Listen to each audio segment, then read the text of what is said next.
Oke, saya berikan Oke, waktu kepada Pak Suto ya. Silakan Pak Suto.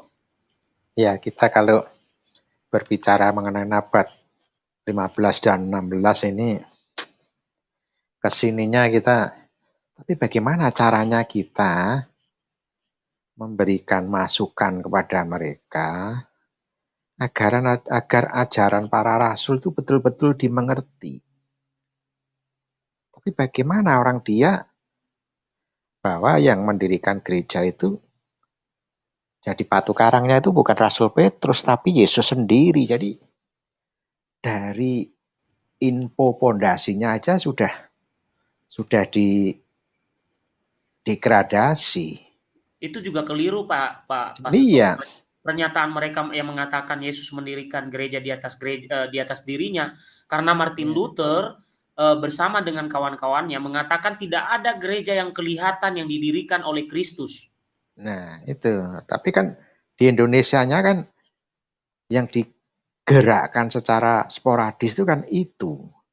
Nah, kita itu sebetulnya mengingatkan kepada jemaat-jemaatnya, tolonglah kembalilah ke sejarah yang benar. Nah, kalau kita kepada penjaga kuilnya, dia akan kehilangan apa ya? Akan kehilangan aliran darahnya ya dia tetap tetap kekeh dia. Bukan hanya untuk dia mengambil kambing, tapi domba-domba di tetangganya pun diangkut secara terang-terangan. Ini yang kita menjadi sedih karena ajarannya makin ke sini kurang begitu bersahabat dengan ajarannya para rasul. Jadi dia bisa berani menyampaikan bahwa Roh Kuduslah yang selalu menjamah dia untuk memberikan pengajaran kepada para jemaat-jemaatnya ini yang sebetulnya para jemaat mesti bertanya, dengan cara apa Roh Kudus itu menjamah kepada para penjaga kuil? Itu mestinya harus dipertanyakan dengan cerdas karena kita harus berani menguji. Apalagi di para penjaga kuil berani selalu naik turun menemuin pada Tuhan Yesus. Ini mestinya harus secara cerdas.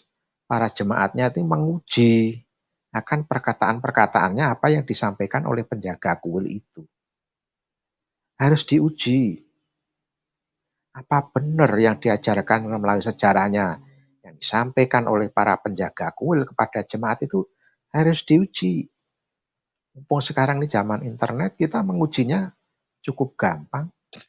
Kalau ada kesempatan kita nongkrong, duduk-duduk di Kanisius atau di Gramedia, cari buku-buku yang ada hubungan dengan ketuhanan Yesus, di situ lebih enak.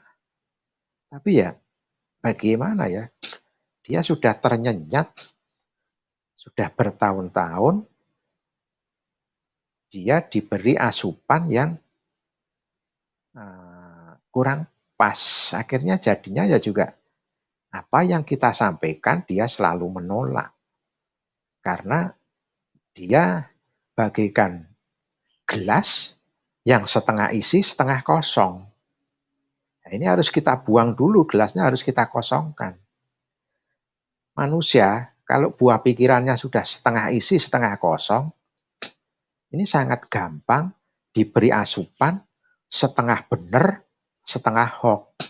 Itu paling mudah diisi itu. Beda kalau kita yang 100% isi, mau diisi, dia akan tumpah. Begitu juga gelas yang kosong.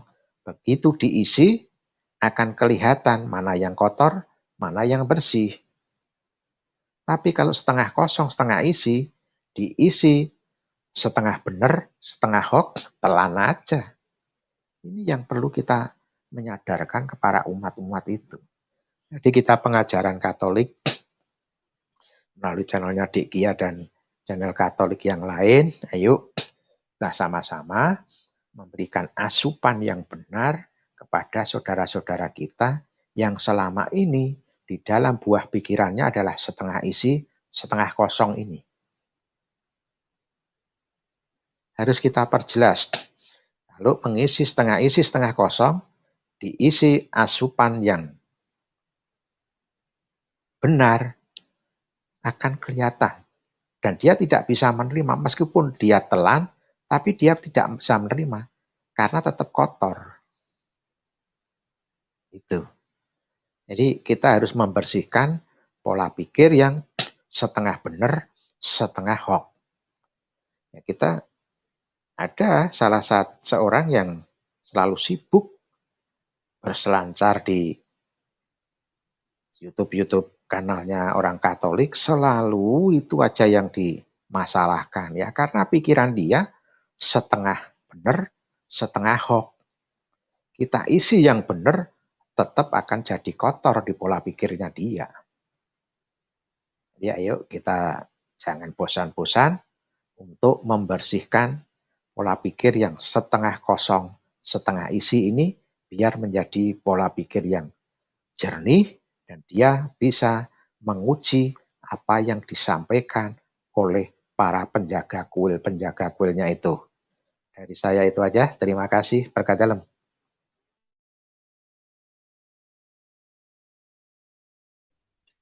Ya, langsung sedikit nyambung nih Pak Suto, Pak Desuto, Bung Gea, PRT. Tadi akhirnya terjawab juga ya, rasa gelitik hati saya itu, Bung Gea ternyata sudah menjawab secara langsung ya, atau tidak langsung dalam keterangannya tadi, bahwasanya Martin Luther itu di dalam kitab Ratapan Martin Luther itu dia seperti gila adanya kan gitu. Oh, oke, berarti satu poin di sini untuk pressure atau tekanan kepada dia dari pihak ketiga kita silang. Kedua,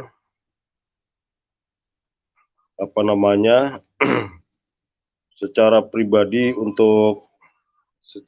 pribadi yang waras untuk menginginkan perpecahan atau pengkhianat kepada Katolik, kita silang juga. Berarti yang ketiga poinnya di sini ini mendekati dari kitab Peratapan Martin Luther tadi seperti seorang gila gitu. Jadi inilah yang kita centang hijau ya. Centang hijau. Jadi ingat kawan satu itu. Jadi di sini kalau boleh kita jabarkan sedikit Bung Gea, tempat tanggal lahir dan usia dia ketika Romo ini melakukan coup d'etat atau pengkhianatan atau pemberontakan atau revolusi kepada Katolik itu di usia berapa kan gitu. Itu faktor daripada psikologinya nanti kelihatan gitu. Berarti untuk sementara saya dapatkan bahwasanya Martin Luther itu dalam posisi gila ya, mungkin akibat ulahnya dia sendiri ya.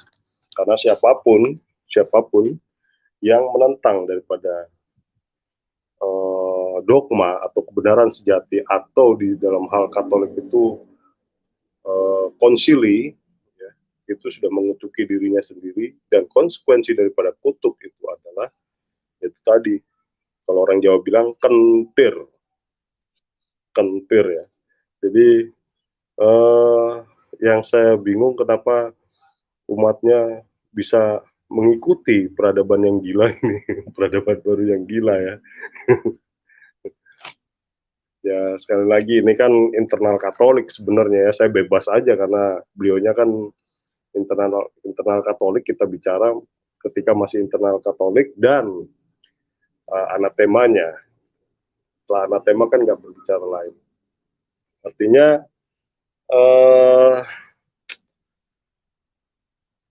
di luar nalar saya ya, tanpa kekuatan finansial yang besar ya, bisa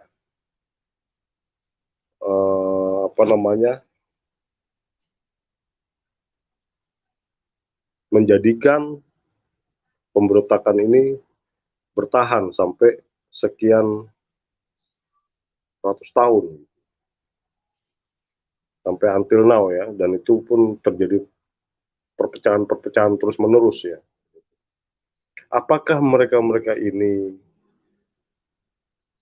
penganut Lutheran ini, tidak mau membuka diri, merendahkan diri untuk meneliti keadaan kasus atau kisah di waktu itu, sehingga mereka berkenan untuk kembali kepada ajaran yang diberikan kepada Kristus langsung, yaitu Katolik. Itu aja yang masih saya gumun ya, istilahnya pertanyaan batin lah gitu. Dari saya seperti itu, Bung Gea. Oke, baik. Silakan Pak RT, dilanjut. Ya. Pak RT memberi tanggapan? Ya, boleh. Ya. Saya tanggapin. Pak Dwi, memang harus seperti itu.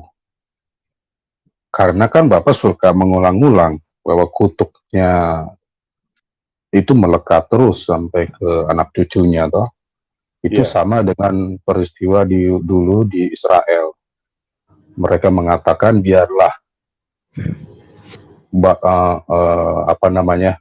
darah yang tercurah itu ditanggungkan atas kami, katanya. Itu dengan sukarela pihak Yahudi ketika Yesus mau disalib, mereka sudah mengamini pekerjaan setan itu. Termasuk dengan hal ini. Nah, yang saya pikirkan lebih jauh ketika sudah anatema muncul dalam bentuk konsili sebagai keputusan tertinggi, lalu mengapa mereka tidak punya rasa takut? Ya kan? Itu dia, Pak RT. Padahal kalau kita lihat, mereka yang tahu di dunia internasional, terutama mereka pihak Protestan yang pernah jalan-jalan ke timur sana, mereka sama sekali tidak mendapat pengakuan dari pihak Ortodoks. Ortodoks yang saya maksud, Ortodoks Yunani dan Ortodoks Konstantinopel, ya. Kalau mungkin di Indonesia yang dari garis rokor, ya terserah, itu politis ya. Saya pikir mungkin harus ada memang yang menjembatani demikian. Setidaknya itu suatu sikap gereja jadul, kepatriarkan yang sejak awal itu muncul, memegang hal itu benar-benar gitu. Bahwa tidak ada bentuk penyimpangan dari model iman kita ini yang satu, kudus, katolik, dan apostolik gitu. Nah, sementara karena mereka skisma atau bidat dari gereja Katolik, tentu sebatas himbauan ya, kita mengajak mereka. Nah, yang pada intinya harusnya mereka melihat adalah tawaran yang kita berikan atau pihak gereja berikan itu sebetulnya bukan perihal itu. Jauh lebih mendalam perihal iman, harusnya dikaitkan dengan keselamatan. Karena yang mereka lakukan itu nggak beda loh dengan pihak-pihak lain yang asal percaya Yesus. Ada yang percaya Yesus sebagai nabi. Nah, Bang Gia sering mengulang hal itu. Iblis pun percaya Yesus Tuhan. Jadi apa maknanya iman itu?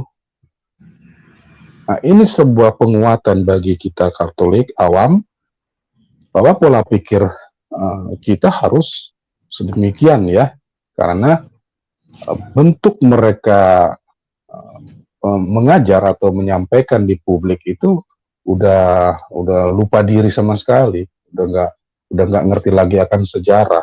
Makanya pas Bang Gia sampaikan sekarang ini, itu untuk mengingatkan kita sekaligus mengingatkan mereka juga bahwa di balik kata-kata manisnya bahwa kita sama, hanya beda ini, beda itu, kemudian dijatuhkanlah bahwa kita menambahkan tadi kan demikian kata-kata deuterokanonika. Oh, keliru banget.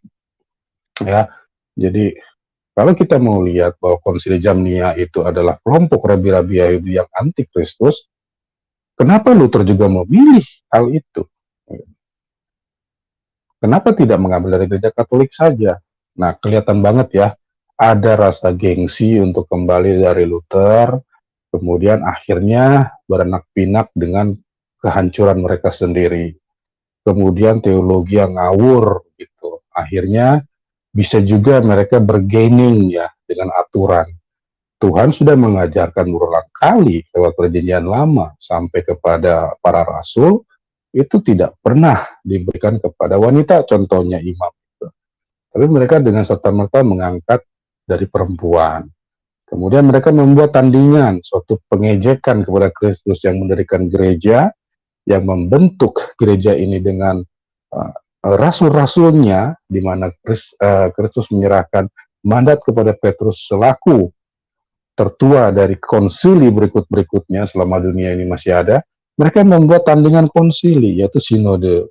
Dengan dasar sinode, maka Martin Luther sudah di bawah lagi posisinya. Otomatis sebetulnya suatu tendangan buat Luther, dia terdepak begitu saja. Kemudian secara secara bodoh lah begitu. Justru mereka membuat konsili tandingan. Nah, dengan dasar itu mereka kira mereka bisa mendasarkan segala hal sesuatu berupa keputusan. Padahal itu legalitas pemberontakan saja. Itu nggak ada artinya buat kita. Itu menurut saya, Bang ya. Silakan. Oke, saya menambahkan apa yang disampaikan Pak RT ya. Dan juga tadi Pak Dwi dan juga Pak Suto.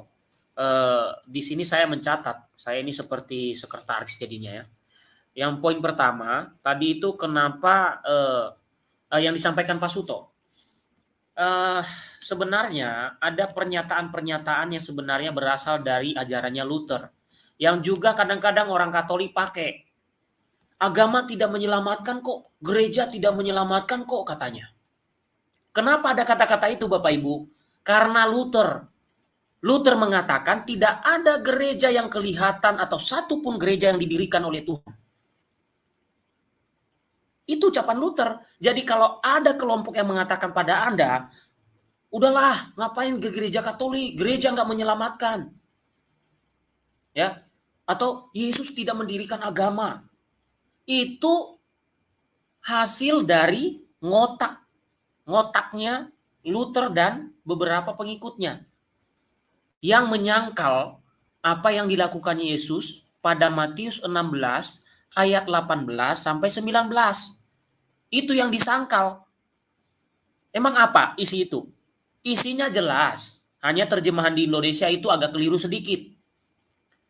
Kan Yesus berkata, "Engkau adalah Petrus, dan di atas batu karang ini aku mendirikan gerejaku, dan alam maut tidak akan menguasainya." Ayat 19, "Kepadamu akan kuberikan kunci kerajaan surga, apa yang kau ikat di dunia ini akan terikat di surga, dan apa yang kau lepas di dunia ini akan terlepas di surga." Lalu muncullah pemberontak pada abad ke-16 mengajarkan bahwa tidak ada Yesus mendirikan gereja. Itu artinya apa? Dia menentang isi kitab suci. Bagaimana ajaran para rasul? Berdasarkan kitab suci, mengajarkan bahwa Yesus mendirikan gerejanya di atas Petrus sebagai pemersatu.